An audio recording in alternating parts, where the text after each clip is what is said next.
Welcome to my channel English guide star. তো আজকে আমরা আরেকটি শর্ট স্টোরি নিয়ে আলোচনা করব। তো চলো বন্ধুরা, আজকে দেরি না করে গল্পটি শুরু করা যাক। তো আজকের গল্পটির টাইটেল হলো the partridge and the hare. Partridge মানে আমরা জানি সবাই তিতির পাখি, and the hare hare hare শব্দের অর্থ হলো খরগোশ। ঠিক আছে, র্যাবিট মানেও খরগোশ হয়, এখানে হেয়ার মানেও খরগোশ।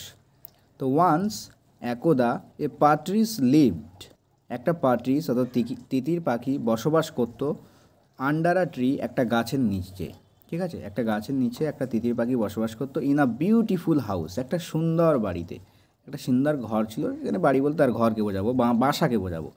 ঠিক আছে, তিতির পাখির বাসা, একটা সুন্দর বাসায় সে বসবাস করতো। ওয়ান ডে, একদিন, হোয়াইল সার্চিং ফর ফুড, যখন সে খাদ্য খুঁজছিল। ঠিক আছে, হোয়াইলের পরে WHILE, হোয়াইলের পরে যদি ভার্বের সাথে আইএনজি যুক্ত হয় তখন কিন্তু মানে হবে কোনো কিছু করার সময়। ঠিক আছে, কোনো কিছু করার সময় হতো, যেমন হোয়াইল সার্চিং মানে খোঁজার সময়। ঠিক আছে, তো হোয়াইল সার্চিং ফর ফুড, খাদ্য খোঁজার সময়, হি ফাউন্ড, সে খুঁজে পেল এ ফিল্ড অফ ফুল গ্রেনস, একটা মাঠ। কিসের?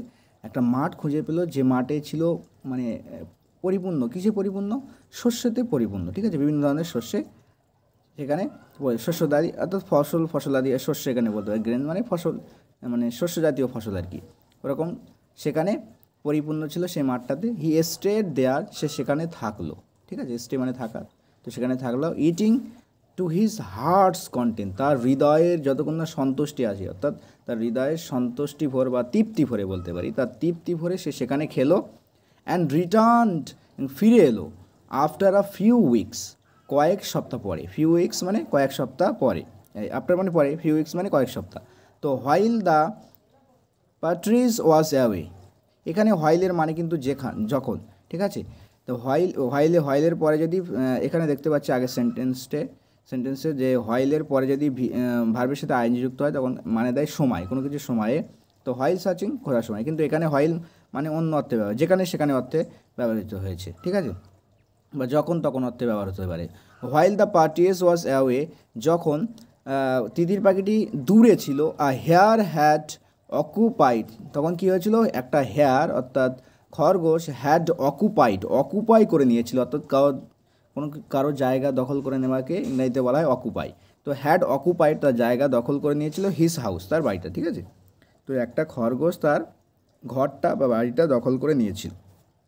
ঠিক আছে, দ্য পার্ট্রিজ আস্কড হিম, পার্ট্রিজ কী বললো? পার্ট্রিজ তাকে বললো টু গো অ্যাওয়ে। এখানে আক্স মানে জিজ্ঞাসা করা নয়, এখানে আক্স মানে কাউকে কোনো কিছু বলা। তো asked him to go away মানে তাকে চলে যেতে বললো। ঠিক আছে, তো partridge asked him to go away, তাকে সেখান থেকে চলে যেতে বললো পার্ট্রিজ। দ্য হেয়ার সেড, এবারে খরগোশ কী বললো? খরগোশ বললো the house always belongs to the occupant, house বা বাড়ি সর্বদা যে দখল করে থাকে তার অধীনে থাকে। বিলংস টু মানে কারো অধিকৃত হওয়া। ঠিক আছে, belongs to the occupant, occupant মানে যে অধিকার করে রাখে। তো বাড়ি সর্বদা যে অধিকার করে রাখে তার অধীনে থাকে, সে বলল।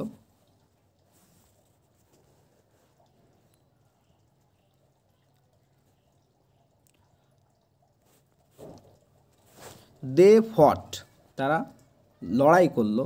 ঠিক আছে, ফর আ লং টাইম, তারা অনেকক্ষণ ধরে লড়াই করলো।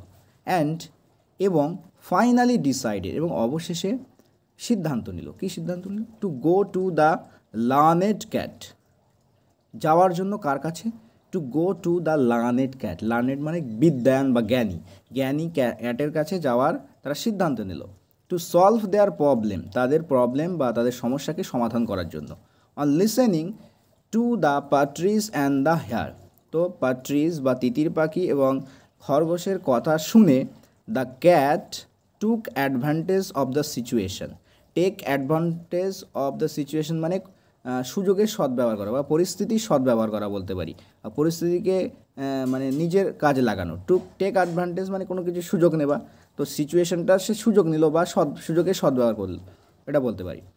সি সেড, সে বলল, আই অ্যাম ওল্ড, আমি বৃদ্ধ, and I can't hear you, এবং আমি তোমাদেরকে শুনতে পারছি না বা তোমাদের কথা আমি শুনতে পারছি না। কাম নিয়ারার, আমার কাছে এসো, অ্যান্ড টক টু মি, এবং কথা বলো। ঠিক আছে, আমাকে বলো। হোয়েন দে কেম নিয়ার, যখন তারা কাছাকাছি আসলো। when they came near যখন তারা কাছাকাছি আসলো, তারপরে কি হলো, when they came near যখন তারা কাছাকাছি আসলো, the cat said বিড়ালটি বলল I can barely hear you, আমি তোমাদেরকে শুনতেই পারছি না। barely মানে কি, সামান্য শুনতে পাওয়া বা শুনতে না পাওয়া। I can barely hear you, আমি তোমাকে শুনতেই পারছি না। come closer, আরও কাছাকাছি এসো। the partridge and the hare, তিতির পাখি এবং খরগোশ kept going nearer and nearer, তারা কাছে যেতেই থাকলো, ঠিক আছে। তারা যত বললো যে শুনতে পাচ্ছি না, তত আরও কাছে যেতে থাকলো। at last, অবশেষে, ফাইনালি কী হলো, the cat পাউন্সড on them, পাউন্সড on মানে কারোর উপর ঝাঁপিয়ে পড়া। তো ক্যাটটা, বিড়ালটি তাদের উপর ঝাঁপিয়ে পড়লো, অ্যান্ড এট দেম আপ, এবং তাদেরকে খেয়ে ফেললো। ইট আপ মানে কাউকে খেয়ে ফেলা, ঠিক আছে। তো এট দেম আপ, তাদেরকে খেয়ে ফেললো। এটা ইট আপ হচ্ছে, ইট আপ একটা ফ্রেজাল ভার্ব, এর অর্থ হলো কাউকে খেয়ে ফেলা, ঠিক আছে। তো এর মাঝখানে দেম ঢুকিয়ে দেওয়া হয়েছে। ফ্রেজাল ভার্বের একটা নিয়ম আছে যে অবজেক্টটিকে ভিতরে ঢোকানো যায় এই দুটোর মাঝখানে। তো ইট দেম আপ বা ইট আপ দেমও বলতে পারতাম। ইট দেম আপ এটা একটু ভালো লাগে। তো এট দেম আপ, তাদেরকে খেয়ে ফেললো। তো এই ছিল আজকে শর্ট স্টোরিটা। বন্ধুরা আশা করি বুঝতে পেরেছো, খুব সুন্দর শর্ট স্টোরি। এরকম শর্ট স্টোরি পড়ে আমরা ইংরেজি শেখার চেষ্টা করব। তো এরকম শর্ট স্টোরি পাওয়ার জন্য বন্ধুরা তোমরা চ্যানেলটিকে সাবস্ক্রাইব করে রাখো আর লাইক করে দিও।